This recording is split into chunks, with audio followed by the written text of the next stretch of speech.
Hey y'all, happy Tuesday. I hope you guys Tuesday is coming along well. Of course, again, you guys know I like to bring the word on Tuesday. So today I'm going to read from Proverbs, right? Because remember, Proverbs give wisdom. And Proverb was the wisdom of Solomon, right? Who was David's son, who was our king. That's going to reign again when the Messiah come back, okay? Solomon was the most like intelligent man, who possessed, more wisdom than any man. Okay. All right. And I begged you guys to read Proverbs so it can help, help you guys to gain more wisdom. But remember, when you read, do it in spirit and truth, right? Don't do it in a way where you thinking you fooling God because He already know. So if you're trying to seek wisdom and you're not doing the spirit of truth, you will never gain that understanding. Okay. So remember, when you're trying to seek these things, seek knowledge, wisdom, and understanding, it must be done in spirit and truth. Because if not, it's just only going to be mysteries to you and you will never understand, okay? All right. All right, so Proverbs, I'm going to read 11, KJV. All right, and I'm going to read actually verses 1 through 14, and I'll finish 14 through 31 at a later date, okay? I think this is very important because it talks about being balanced. Of course, I just done a short about being balanced. Integrity, being upright, dignity, knowing how to measure things correctly. So it's just being not such of a talebearer, having the right counsel to keep you on the right path. So right here, Proverbs chapter 11 talks about a lot, and I'm sure it can help you, right?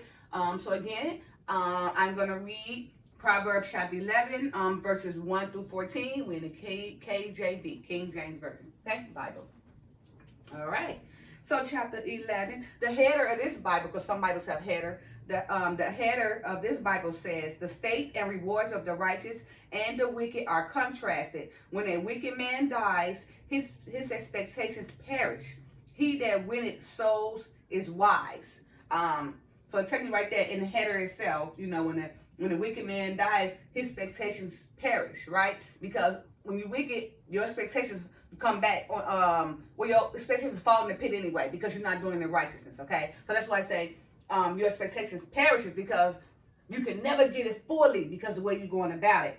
But then it also says he that winneth souls is wise. So like the Father said, they're gathering in Israel. He sent his disciples out there, to gather the lost sheep of Israel, right? And there was also a story where they had maybe 100 sheep and one got lost. And he didn't really worry about the 99 sheep, but he was worried about that one sheep because the 99 was already saved. But that one was very important, so he went to go gather that one to bring them back. That's the same thing with here when it says, he that winneth souls is wise, right? So we win one soul at a time. And that is very powerful, okay? Because that one soul can gather another soul, okay? So don't ever think your work is going in vain. So whatever you're out there doing, to try to succeed at, make sure you give it your all, right? Because that's written. Give it your all or don't give it nothing, okay? All right, so verse 1, as it is written, a false balance is abomination to the Lord, but a just weight is his delight. When pride cometh, then cometh shame, but with the lowly is wisdom. The integrity of the upright shall guide them, but the perverseness of transgressors shall destroy them. Riches profit not in the day of wrath, but righteousness delivereth from death. The righteousness of the perfect shall direct his way, but the wicked shall fall by his own wickedness. The righteousness of the upright shall deliver them, but transgressors shall be taken in their own naughtiness. When a wicked man dieth, his expectation shall perish, and the hope of unjust men perisheth. The righteous is delivered out of the trouble, and the wicked cometh in his stead. An hypocrite with his mouth destroyed his neighbor, but through knowledge shall the just be delivered. When it goeth well with the righteous, the city rejoiceth. And when the wicked perish, there is shouting. By the blessing of the upright, the city is exalted. I'm going to say that again. By the blessing of the upright, the city is exalted. But it is overthrown by the mouth of the wicked. He that is void of wisdom despiseth his neighbor, but a man of understanding holdeth his peace. A talebearer revealeth secrets, but he that is of a faithful spirit concealeth the matter. Where no counsel is, the people fall. But in the multitude of counselors, there is safety. Right. So let's go ahead and analyze, right? This chapter 11, verses 1 through 14. Okay? And starting with the first one, a false balance is an abomination to the Lord, but a just weight is his delight. So I just say that in my short, okay? And I mean, being balanced can be, can mean all different things. I mean, let's say, I'm going to say an example. For myself, I remember, when I was younger, living in Chicago, before I, gained all my college education, I had to be balanced, had to prepare myself to get it, right? So let me tell you, I grew up straight in the hood of Chicago, okay? Typical Chicagoan, okay? However, I still utilize balance, right?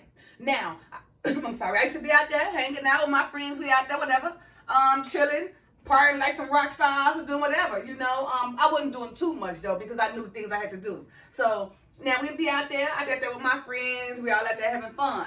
But I'm telling you, I would tell them like, oh, I'll be back here, I gotta go to school. So they probably never thought nothing of it. And this went on for years, okay? I'd be out there hanging out, but all of a sudden I'd be like, oh, y'all I gotta go to school, right? So for the most part, they probably thought I was playing, right? And they did.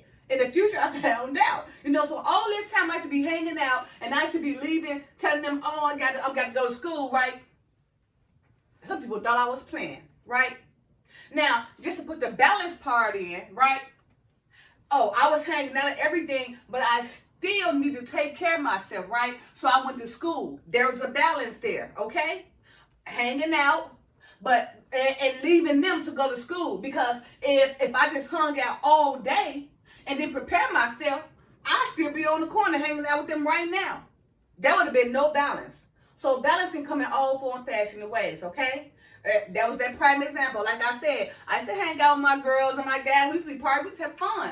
But I would leave them every time I had to go to school and go to school so I can train myself, right? So I can balance my life. And let me tell you, one day, some years ago, I was talking to one of my friends, and we was talking there, and then we was talking about education. I was like, yeah, I went to college, we got all the way, went all the way through. She was like, girl, you ain't never went to no college. I was like, I have went to college. Girl, no, we always hung out. We hung out all the time. Ain't nobody went to college. I said, girl, all them times that I tell y'all I was going to school, I was going to school. She said, I thought you was playing. All that time I was telling you I was going to school, I was playing. Yeah, I thought you was playing. I said, no, I was never playing. I was really going to school because I knew within myself that I had to take care of myself and I had a child I had to care for, right? So I had to make sure I had balance in my life, right? So I could set the example for my child as well to know, okay, party is good sometimes, right?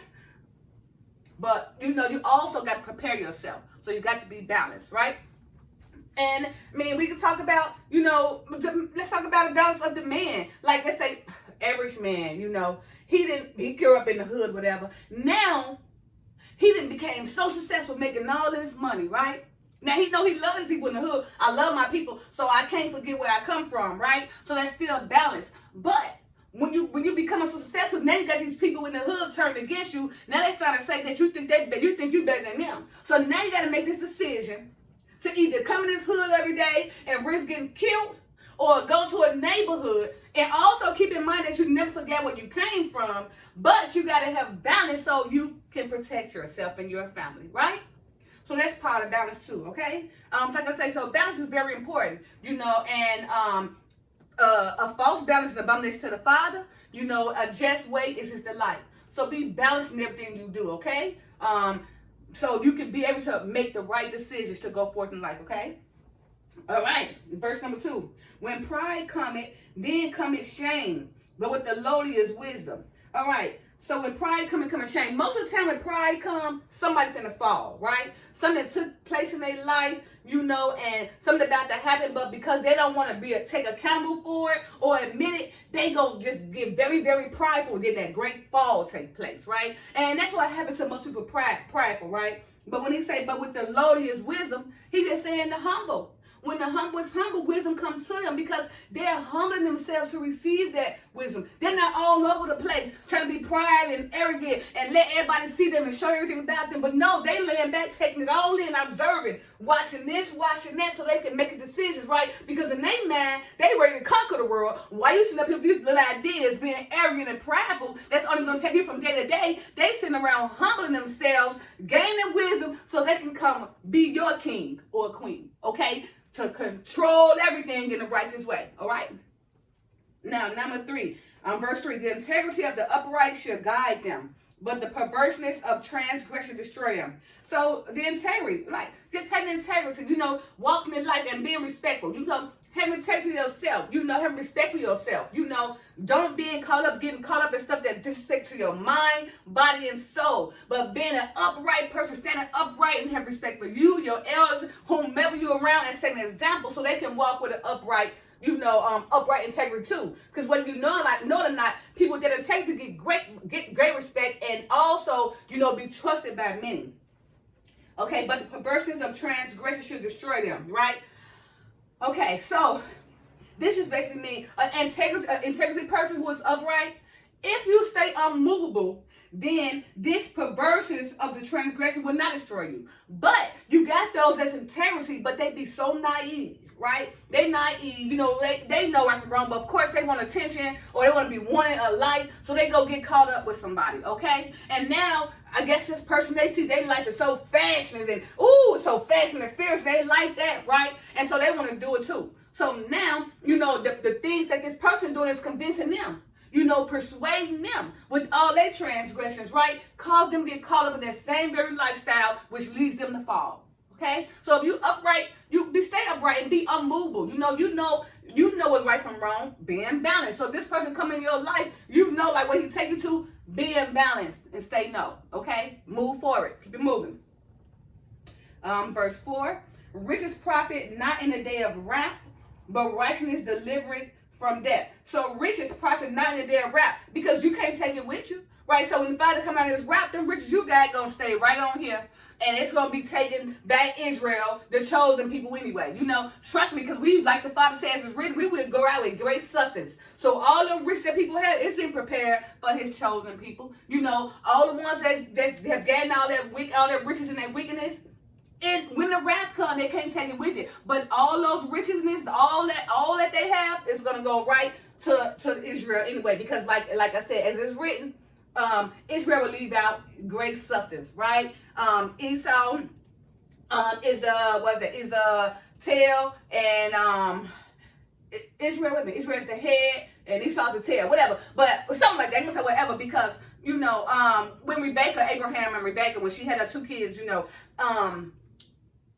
Israel was basically, it was Jacob and Esau. So Jacob was when Esau came out, Jacob had Esau foot. Jacob had Esau foot, as they came out the womb. So Esau came out first, but Jacob had his foot. So, like I said, in the end, Jacob's gonna be on top. And then when we do be on the top, we're gonna leave out a great substance. So all the riches that those wickedness have gained is gonna go to us anyway.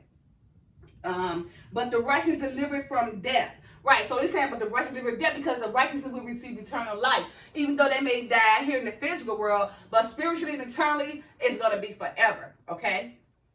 And also, depending on, the measures and the balance throughout their life, it will determine what glory they will receive as far as eternal life goes.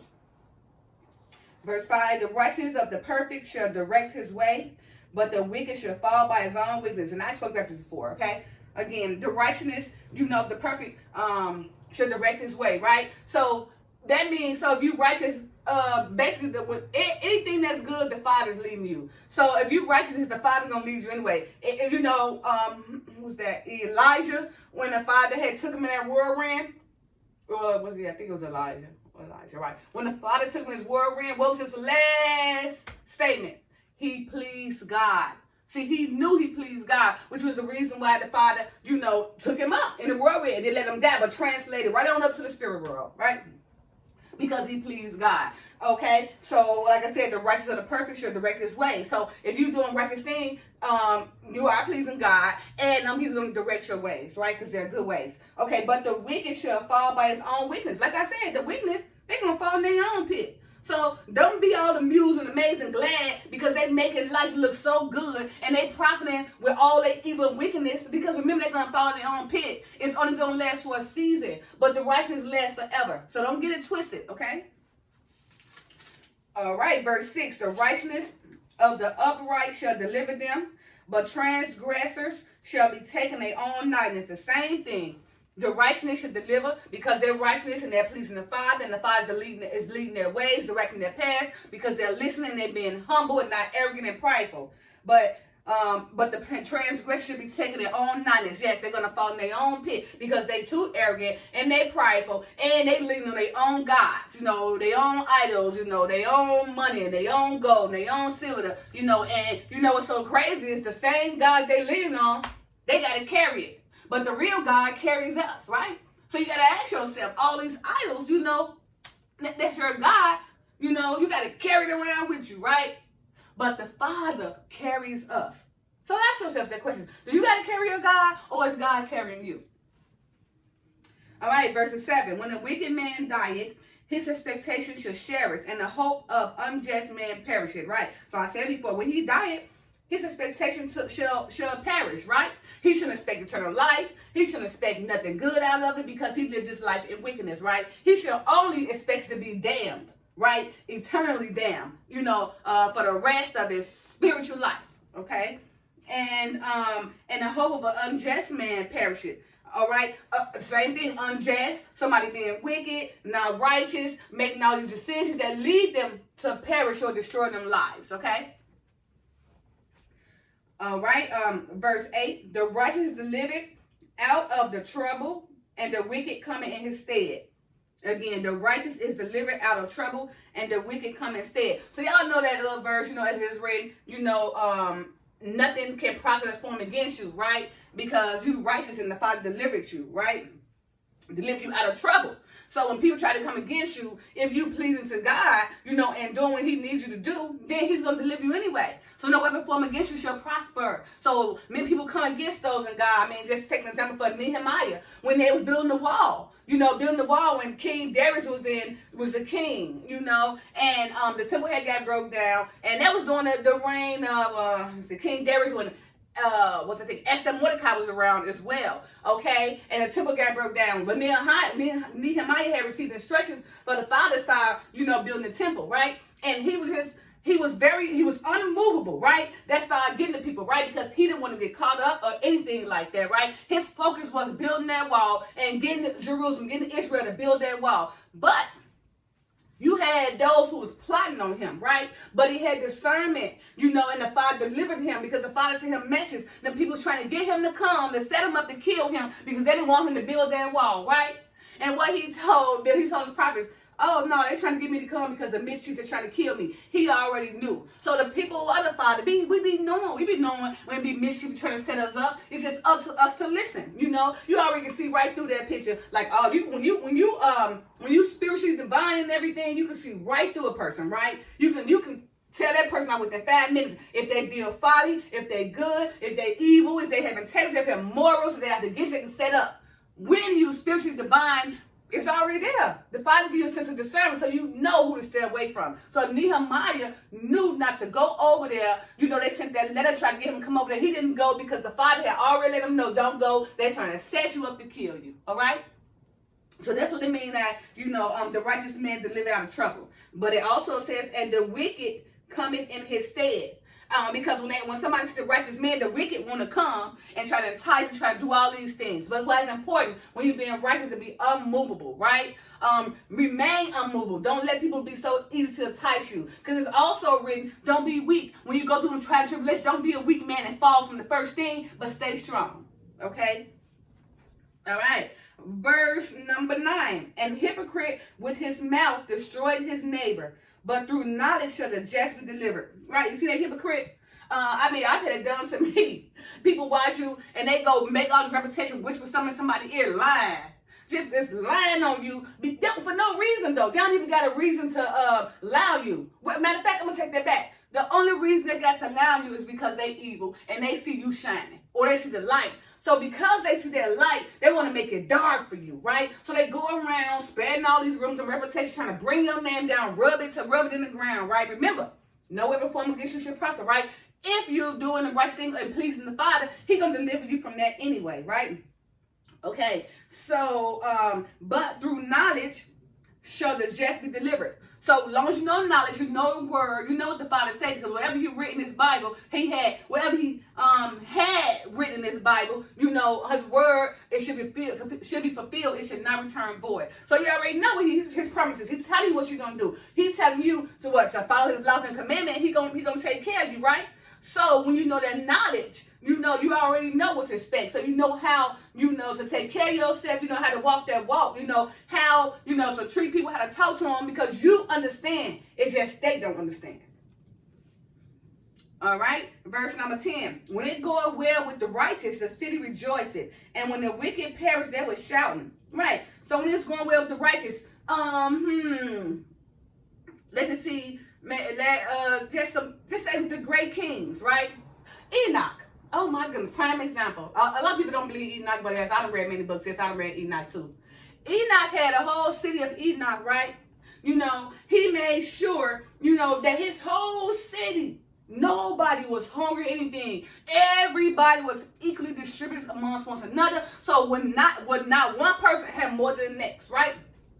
Everybody ate the same. Everybody had the same means, the same values, the same monetary things. Everything was the same because he was doing it righteous under the Father's eyes, right? This was the city of Enoch. He set an example. He was the only one that had that city. And guess what? You can't even find that city because the Father took the whole city.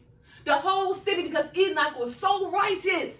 And he led them people in the righteous way, the way the Father said. Should no man be hungry, right? You help that person. If you got it, give it to him. Feed him, clothe him. But live righteously. Follow the laws and commandments. And that's what Enoch did. And he led his whole city to do it, right?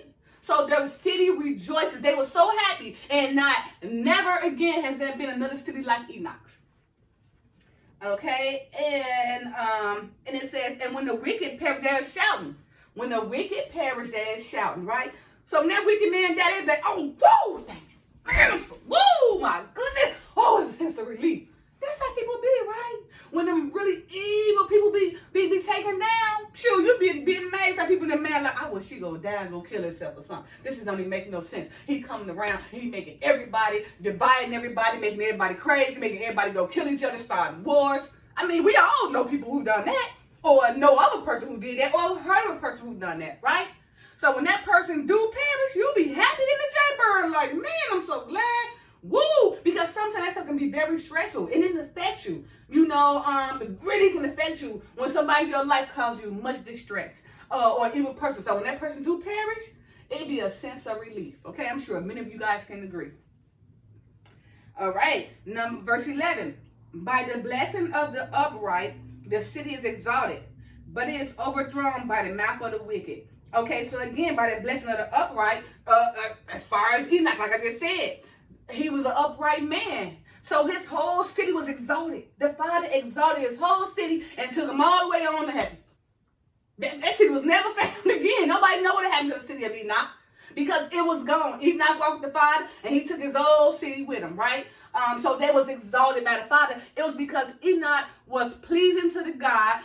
He was following his laws and commandments, and he loved his brother like he loved himself. But most importantly, he loved the Father with all his heart, might, and soul. Okay, but he made sure the people in his city was not needed for anything. Everybody, we see had food or, worked for the same means. Nobody had more than the other. Therefore, if you don't have more than the other, then how could you get jealous? There would not be no jealous, right? Your mind won't even think that, because the culture itself is based on equilibrium, okay? All right. So, but again, it says,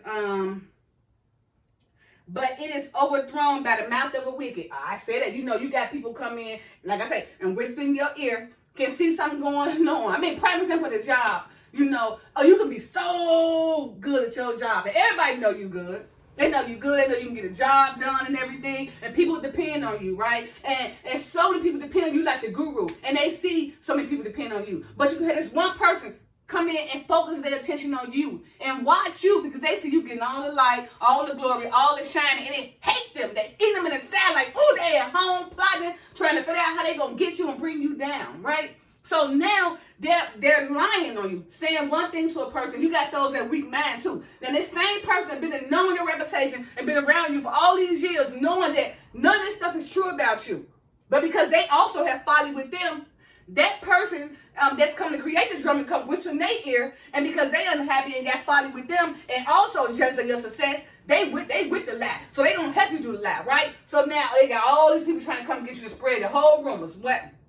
But always remember, when you doing righteousness, ain't no weapon formed, ain't no weapon against you is one that's gonna prosper. Ain't no weapon formed against you gonna prosper, right? Because the Father still got disciples around you taking care of you too. So that same very person around there whispering all the reputation trying to bring you down, he got disciples working against you. You got them people also that know who you are that's protecting you, right? So remember, let's keep faith and you'll be all right. Okay, so verse 12. He that is void of wisdom despiseth his neighbor, but a man of understanding holdeth his peace. All right. He that is void of wisdom. Hey, I make a prime example of that. I mean, I done a video about a girl that, I've been out here in California, and she came from Chicago, let her come live with me and everything, right?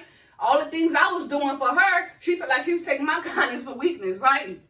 So because she lacked wisdom, I was just still shining because the Father don't let you shine in front of your enemies, right? He gonna look how with David, we say I'm gonna something like stepping on your enemies or something like that. That's what he do when you're righteous, when you're pleasing God. So yes, the girl lacked wisdom, basically. So she see me shining. So instead of her standing herself, oh, she helping me and being there for me, she looked at me with hatred. It was trying to, figure out, oh, I'm going to do something to destroy her. Maybe her mental, even her physical, because in the end, she sliced me. Right here, I got a video on that.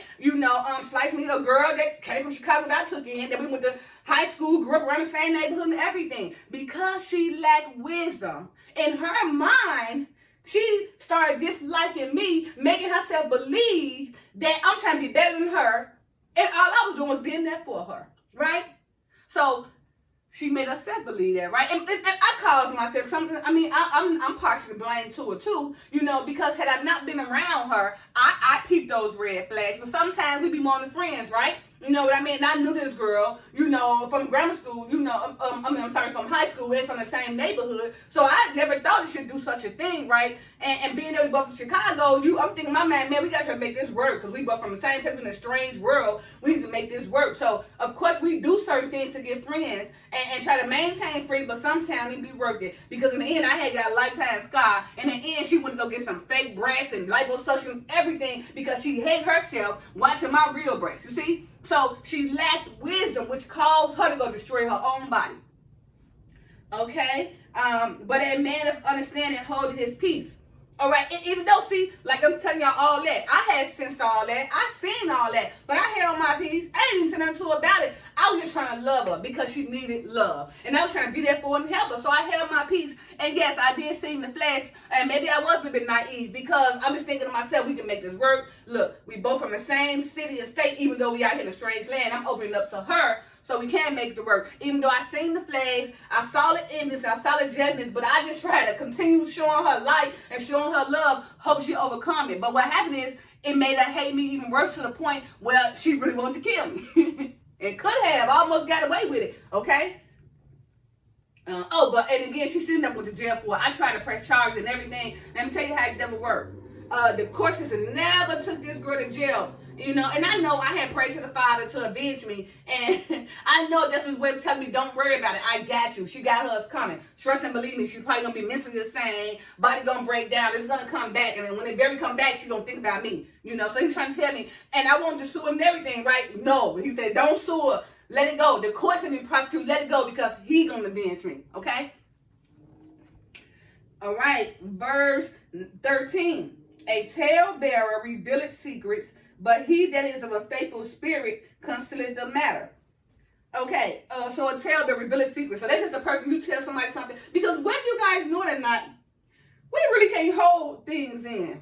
Okay, when it's got to be said, it's got to be released. When you done did something, that's your conscience. Like you got to share this because you don't share, it's gonna eat you alive, right? You got to let somebody know what I did, even if you incriminate your own self, because that conscience eating you up, right? You got to tell something to somebody. You got to release it because if not, it's gonna eat you alive, right? So now here we come to talebearer. You tell this person something. You know it's a secret that's really, very important, is gonna hurt you. Now this person, because of his folly or she or her folly that they're dealing with, this secret that you asked them to keep in the promise, they want to go tell the next person. Just to put everything online. Now you don't even want to come around. You ashamed and embarrassed, and then you realize you can't even trust this person. Man, this person pretended well. Had me thinking this, and I'm trusting them with something. This talebearer want to go let everybody know, okay? He didn't have a faithful spirit because it says, but he that of a faithful spirit considered the matter. Now, if he or she was a true friend, that secret would have stayed with them because they would have heard it just like you heard it, right? But it was something about you that they envy and jealous. They wanted to go tell that secret. He was not spiritual or she was not spiritual, and they weren't faithful. Because if they were faithful, they would have held that secret, and because they would have looked at you just so close that secret mattered to them just like it mattered to you. The importance that it meant to you, it meant to them in the same way. That's a true person. That faithful person considered the matter, not a talebearer. Don't trust them. And for the last verse 14, where no counsel is, the people fall. But in the multitude of counselors, there is safety. So where there's no counsel, people fall. So we got many people like, look at me, myself. I'm trying to come out, what the Father says, to get things in order, right? So that's my job, to read the Bible and everything, and to try to help you guys gain wisdom, and also try to, get to Israel, right? And gain in one more sheep, to be under the Father's hands, okay? So what else counsel? If we had a righteous counsel like the government, when there's real counsel, then there is safety, right?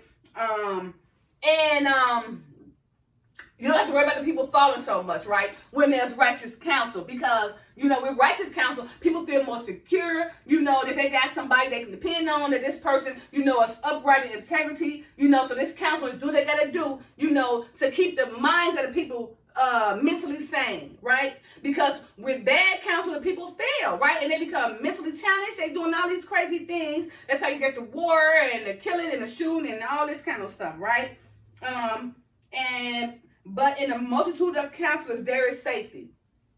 With great counselors, with righteous counselors, there is safety. People feel secure. They feel comfortable. They don't feel left out because of righteous counsel. All right, you guys. So again, that was Proverbs chapter 11, verses 1 through 14. I thought you guys need to, to hear that. Okay. I hope you guys would agree. All right, you guys. So enjoy the rest of your Tuesday. I just wanted to bring a word. Bye now.